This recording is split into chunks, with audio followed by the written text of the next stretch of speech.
तो चैप्टर की स्टार्टिंग में हम सभी ओजारू वेजिटा को देखते हैं। ओजारू वेजिटा को किसी चीज का बहुत ज्यादा इंटेंस ऑरा महसूस हो रहा होता है, जिसको सेंस करने के बाद ओजारू वेजिटा बहुत ज्यादा काम होकर खड़ा होता है। तभी हम गोजो को देखते हैं। गोजो एक गहरी और लंबी सांस लेकर आगे जाने लग जाता है। गोजो वेजिटा से 500 मीटर के रेडियस में खड़ा होता है। तभी गोजो अपने दोनों हाथों को हवा में खोलकर कहता है, मैंने ये अपनी बची हुई ताकत इसी समय के लिए बचा कर रखी हुई थी। मुझे पता था एक ना एक दिन ऐसा जरूर आएगा जब मेरी पावर मिलने से पहले मुझे किसी ऐसे का सामना करना होगा जो मुझसे भी ज्यादा पावरफुल है अभी की मेरी ताकत को देखते हुए। इसीलिए मेरे पास मेरी जितनी भी लाइफ फोर्स थी उस सभी को आज मैं एक जगह इकट्ठा करके दोबारा से अपने प्राइम में जाने वाला हूँ। तभी हम सभी देखते हैं कि गोजो की बॉडी हवा में चमकने लग जाती है। सभी लोगों की नजरें गोजो पर ही होती हैं। ओजारू वेजिटा भी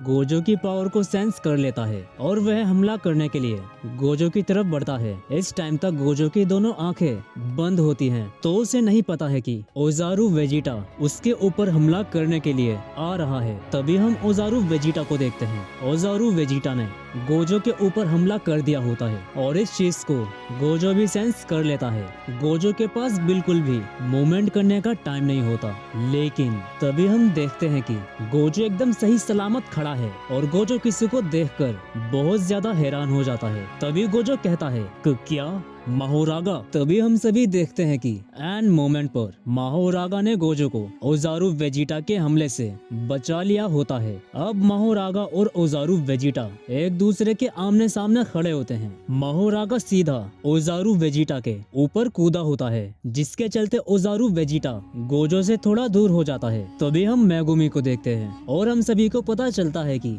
माहोरागा को सामान्य मेगुमी ने किया है। तभी ओजारू वेजिटा माहोरागा का पैर पकड़कर उसे बहुत दूर फेंकता है और ओजारू वेजिटा माहोरागा को सीधा दीवार के अंदर फिट कर देता है। अब तुम सभी इस पैनल को देखो, लुक एट दिस पैनल। यहाँ पर अपना ओजारू वेजिटा खड़ा है और यहाँ पर माहोरागा है। तभी ओजारू वेजिटा को अचानक से कुछ होता है और हम सभी को पता चलता है कि ओजारू वेजिटा माहोरागा के साइज को अडेप्ट कर रहा है, यानी कि ओजारू वेजिटा अब साइज में माहोरागा जितना हो गया है। अब तुम सभी इस पैनल को देखो, look at this.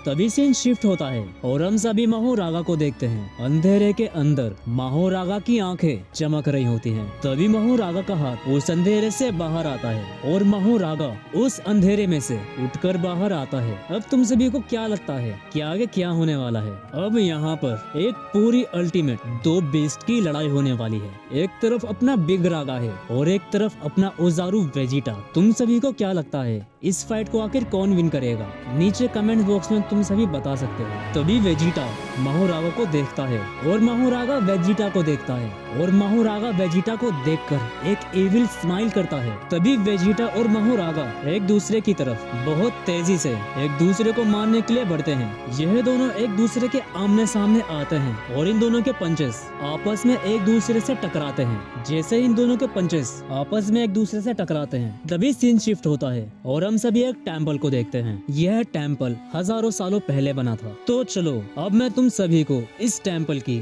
Story explain कर देता हूँ ताकि तुम सभी कंफ्यूज ना हो। तो इस टेम्पल की कहानी कुछ ये है कि यह टेम्पल उस समय बनाया गया था जब इस पूरी दुनिया पर कर्स स्पिरिट हावी होने लगी थी। और यह बात सुकुना के जन्म से भी पहले की है, यानी कि जब सुकुना का जन्म भी नहीं हुआ था तब एक ऐसे पर्सन की वजह से यह टेम्पल बनाया गया था, जिसको हम सभी आने वाली आगे स्टोरी में जानेंगे। तो हुआ कुछ ऐसा था कि जब इस पूरी दुनिया में धीरे धीरे करके बुराई बढ़ने लगी थी, तब उन सभी की नेगेटिविटी की वजह से एक ऐसे फ्यूजन कर्स्ड डार्क एनर्जी का जन्म हुआ जो इस पूरी दुनिया की नेगेटिविटी से जन्मी थी। तुम सभी इसको जुजुत्सु काइसन के वर्ल्ड का सबसे पहली कर्स्ड एनर्जी कह सकते हो, यानी कि कर्स्ड एनर्जी की शुरुआत यहीं से हुई थी। जब इस कर्स्ड एनर्जी का जन्म हो गया तब इसने एक ह्यूमन को अपना वेसल चुना, जिसके बाद इस पूरी दुनिया में इसने अंधकार मचा दिया। इसने अपनी कर्स्ड एनर्जी से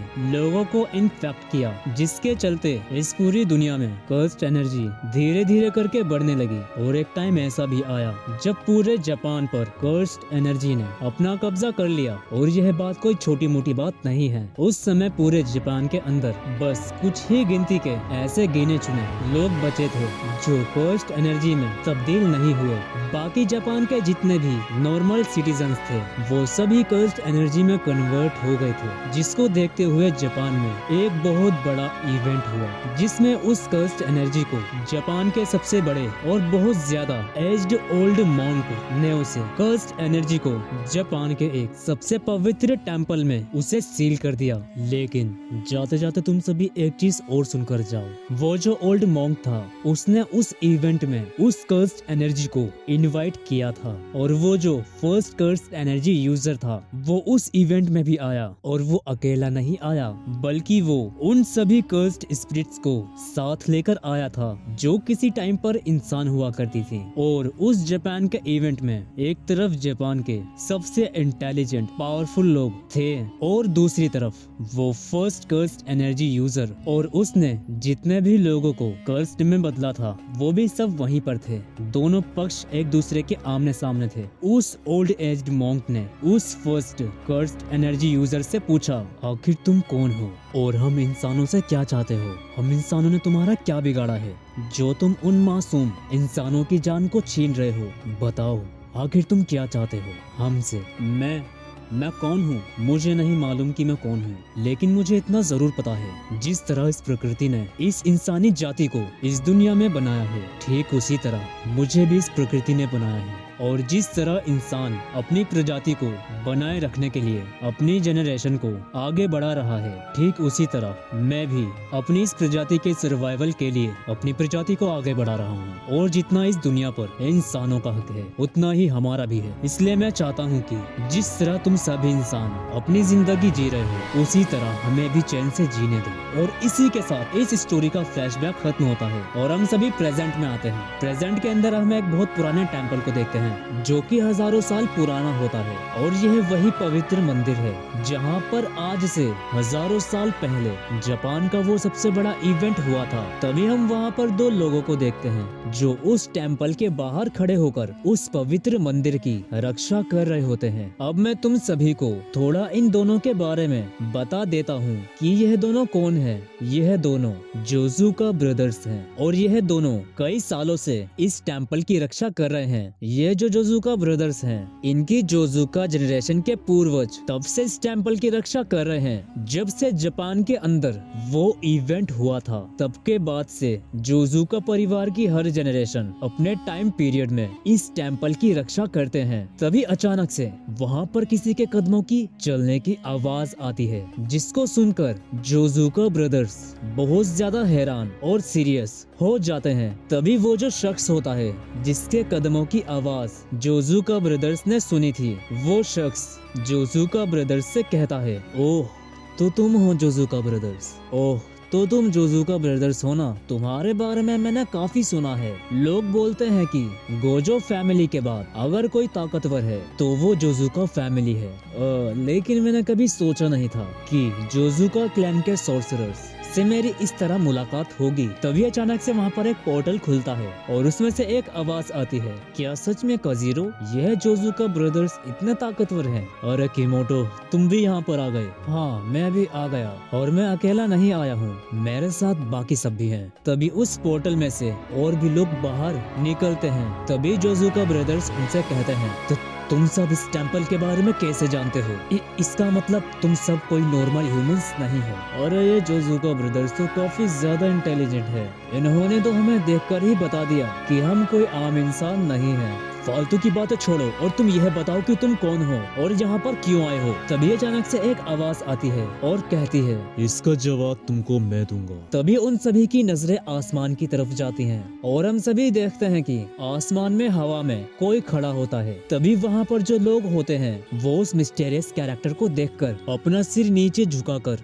जमीन पर अपने घुटनों के बल बैठकर कहते हैं, मास्टर आप आ गए। तभी वो जो जोजुका ब्रदर्स होते हैं वो ये देखकर बहुत ज्यादा हैरान हो जाते हैं और वो ये देखकर समझ जाते हैं कि ये जो आसमान में बंदा खड़ा है वो कोई मामूली शख्स नहीं है और इन लोगों ने उसको मास्टर कहा है। इसका मतलब वो उनका लीडर है। तभी वो जो मिस्टीरियस कैरेक्टर होता है वो धीरे धीरे करके आसमान में से जमीन पर उतरता है और जब वो जमीन पर अपने कदम रखता है तब सब जगह बहुत तेज की हवाएं चलने लग जाती हैं। सब जगह धूल मिट्टी उड़ने लग जाती है। ऐसा लग रहा होता है जैसे आंधी तूफान आ गया हो। तभी वो जो मिस्टीरियस कैरेक्टर रहता है वो धीरे धीरे करके जोजुका ब्रदर्स की तरफ बढ़ने लग जाता है। जैसे जैसे वो मिस्टीरियस कैरेक्टर आगे बढ़ रहा होता है वैसे वैसे उसके अंदर से एक बहुत इंटेंस डार्क एनर्जी निकल रही होती है जिस चीज को जोजुका ब्रदर्स भी सेंस कर लेते हैं। तभी अचानक से जोजुका ब्रदर्स के साथ कुछ होता है और वह दोनों उस मिस्टीरियस कैरेक्टर के आगे अपने घुटने टिकाकर बैठ जाते हैं। तभी वो जो मिस्टीरियस कैरेक्टर होता है वो जोजुका ब्रदर्स के सामने आकर खड़ा हो जाता है और जोजुका ब्रदर्स से कहता है, मेरा नाम कहूरा शिनकाई है और मैं यहाँ पर उसे जगाने के लिए आया हूँ। जैसे ही जोजुका ब्रदर्स यह सुनते हैं उनकी आंखें फटी की फटी रह जाती हैं। तभी जोजुका ब्रदर्स में से एक कहता है, तो क्या तू उसको जगाना चाहता है? तुझे पता भी है कि तू क्या बोल रहा है। मुझे लगा ही था कि तुम सब इसीलिए आए हो, लेकिन जब तक हम जिंदा हैं तब तक तुम उस तक कभी नहीं पहुंच पाओगे। ओह, तो यह बात है। ठीक है फिर, जैसी तुम्हारी मर्जी। तभी एक स्लैश की आवाज आती है और हम सभी देखते हैं कि जोजुका ब्रदर्स में से पहले वाले का सिर कट गया है और यह चीज देखकर दूसरा वाला जोजुका ब्रदर्स बहुत ज्यादा हैरान हो जाता है। और इसी के साथ इस चैप्टर का यहीं पर एंड होता है। सायूनारा।